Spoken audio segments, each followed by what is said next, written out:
Europe 1. Vous écoutez Culture Média sur Europe 1, 10h, 11h30, c'est tous les jours. Et c'est tous les jours avec Thomas Hill, évidemment. Bien sûr, et avec Héloïse Goua qui sera avec nous tout à l'heure. Elle est peut-être même déjà là, Héloïse. Oui, je suis là, oui, je suis là. Depuis 8h du matin, je vous attends. Ça, j'adore, la fille qui est au téléphone, là, en direct de Cannes. Parce que, voilà, on rappelle, il y a ce fameux tapis rose de Cannes Série sur lequel vous brillez tous les jours, Héloïse. Je brille, c'est le mot. Oui, c'est tout à fait le mot. Vous mettez des tenues particulières ou pas le premier jour, oui, parce que j'avais remis le... Sérieux, là. Non, je ne peux pas être témoin d'une conversation comme ça. Non, il me demande si je suis habillée. Mais non, mais est-ce que c'est habillé parce que est-ce que c'est habillé? Vous insistez. Oh non, moi je me lève. Je ne veux pas participer à ça. Non, je ne veux pas. Oh là là. Mais oui, je m'habille chic, Thomas. Vous avez parlé du rouge et noir de Stendhal? Oui, non seulement j'en ai parlé, Patrick Timsit, mais j'ai animé la table ronde après la projection du rouge et noir en avant-première ici, avec Victor Belmondo, Camille Razat. Eh ben oui, je vous attendais, vous n'êtes jamais venu. Oui, mais vous étiez en bonne compagnie. Absolument. Victor. Bonjour Patrick Timsit. Bonjour, pardon. Je suis intervenu, désolé. On adore quand vous êtes là, Patrick. On reviendra tout à l'heure effectivement sur votre performance dans le rouge et noir. Vous n'avez pas de programme de prévu du coup? Dès que vous m'invitez, vous n'avez pas besoin. Il va tout péter de toute façon. Son plaisir, c'est de casser, c'est de faire du mal. Moi j'adore quand vous êtes là. Et d'ailleurs, pour clarifier votre situation, je pense que vous pourrez peut-être devenir chroniqueur de cette émission, qu'on vous fasse un contrat, on donne du forme une bonne fois pour toutes. Ouais, mais dès que je suis payé, je suis pas bon. Ah oui. Oui, parce qu'on vous demande de dire des choses et pas telle chose. Et moi, ça me paralyse totalement. Mais chroniqueur bénévole, ça, vous savez, ça arrange tout le monde ici. Tout le monde est d'accord. Ça arrange tout le monde et je ferai pas long feu. Non, vous êtes là ce matin pour nous parler de votre FUS, bien sûr, le festival Uzès, seul en scène, 4e édition de votre festival, qui se tiendra du 6 au 9 mai. Et alors, chaque année, c'est quoi? C'est 5000 spectateurs à peu près quand même. Oui, exactement. C'est récurrent d'abord, c'est le week-end du 8 mai, chaque année, avec une affiche, avec un pouce vers le haut. Au début, on m'a dit, mais pourquoi ça? J'ai dit, pourquoi pas, faut bien qu'il y ait une idée. C'est marrant. Là, c'est Valérie Lemercier qui l'a dessiné, le pouce. Ouais. C'est Valérie Lemercier. Il y a eu des peintres comme Thierry Biche, comme Philippe Pasqua, qui nous ont fait aussi. Et elle a eu la gentillesse, la générosité de nous faire l'affiche. Et c'est magnifique. Elle a sa patte. Et une programmation de dingue cette année. Le premier spectacle de votre festival, j'ai eu la chance de le voir. Je peux dire aux auditeurs que rien que pour lui, ça vaut le coup d'y aller. C'est Alex Lutz avec son seul en scène, Sex, Grog et Rocking Chair. Vous l'avez vu aussi, j'imagine? Oui, au Cirque d'Hiver. J'ai vu, j'ai adoré. Et il parle de son père. Ses chevaux, on m'a demandé, mais il y aura les chevaux? Oui, il y aura les chevaux. C'est du seul en scène avec chevaux. C'est le cheval que j'ai programmé et Alex Lutz l'accompagne. C'est ça. Voilà. Mais alors, il y a aussi un spectacle que vous n'avez pas vu. C'est celui de Philippe Cavrivière. Et oui, une découverte. Une découverte parce qu'il ne l'a jamais fait encore. Voilà, il est en train de le fabriquer. J'aime pas le mot rodé, et il vient le faire au festival. Mais vous savez, vous avez dit cette année, mais l'année dernière aussi, on avait que ce soit les années d'avant, c'est extraordinaire de pouvoir programmer du seul en scène, mais multidisciplinaire. C'est vous qui programmez directement? Oui, c'est vous qui choisissez les artistes? Oui, et puis après j'ai des gens autour de moi qui me disent va voir ci, va voir ça, ou j'ai vu ça. Alors quand je peux pas, je me renseigne et je regarde, mais oui, il vaut mieux que ce soit moi, c'est mon festival, c'est moi qui ai eu l'idée. Je voulais vraiment tout, vous aimez tout, quoi. Ah ouais, vous vous rendez compte, ça serait horrible. C'est pas une punition. Vous voulez dire si j'ai perdu un pari? Oui. Dis donc, toi, perdu un pari, tu vas diriger un festival auquel tu as pensé.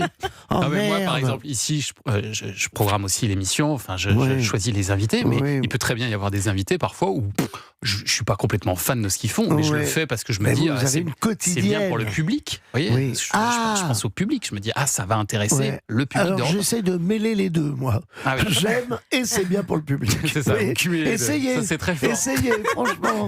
Thomas. Mais vous, c'est une fois par an. Voilà, donc on en revient à ce que je vous disais. C'est une quotidienne. C'est ça mon problème, d'accord. Voilà, et vous avez quelques obligations dues au petit chèque. Le petit chèque que vous recevez chaque mois. Ça joue aussi. Et alors vous, il n'y a pas que de l'humour aussi, il faut le préciser. Oui, c'est ça. Il y a Marie-Claude Pietragala, par exemple, qui va jouer son spectacle sur Barbara.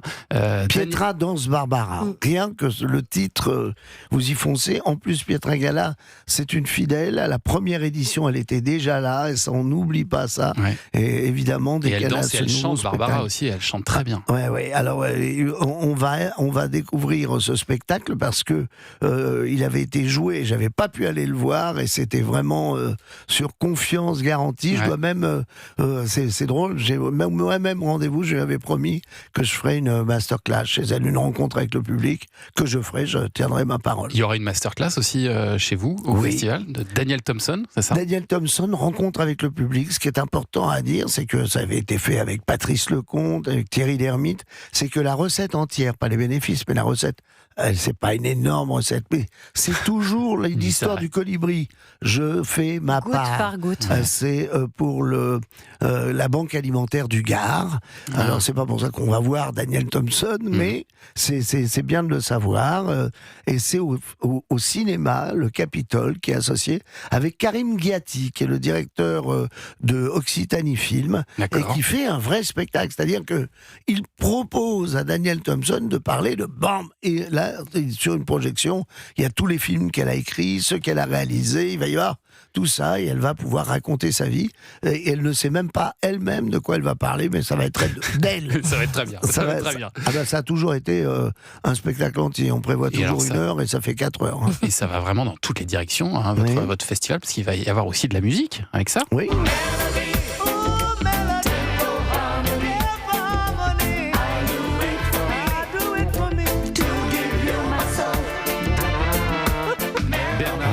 Pour un concert unique. Et puis ce que j'adore, c'est le unique et une création.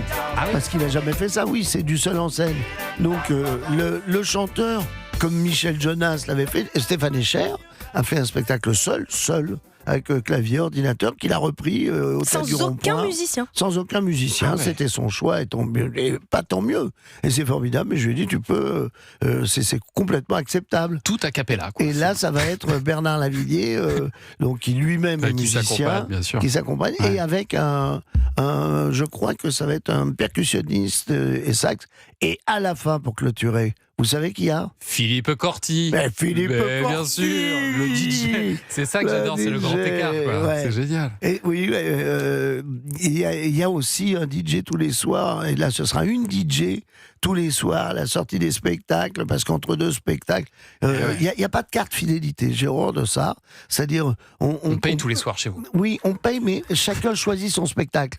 J'ai horreur des forfaits où tiens, j'ai une place pour un tel, je vais aller découvrir. Non, viens pas si tu connais pas, ou si tu veux découvrir une vraie volonté. Et il y a le champion du monde de hamburger. Là, avec le food truck, c'est un village fermé avec plusieurs. Voilà, il y a des animations. C'est donc le festival Uzès seul en scène, c'est du 6 au 9 mai. Allez voir Patrick Timsit et ses amis dans ce formidable festival. Sébastien Bordonnat nous a rejoint. Ça va, Sébastien? Ça va, bonjour Patrick. Vous étiez en retard ce matin. Oui, un petit peu en retard.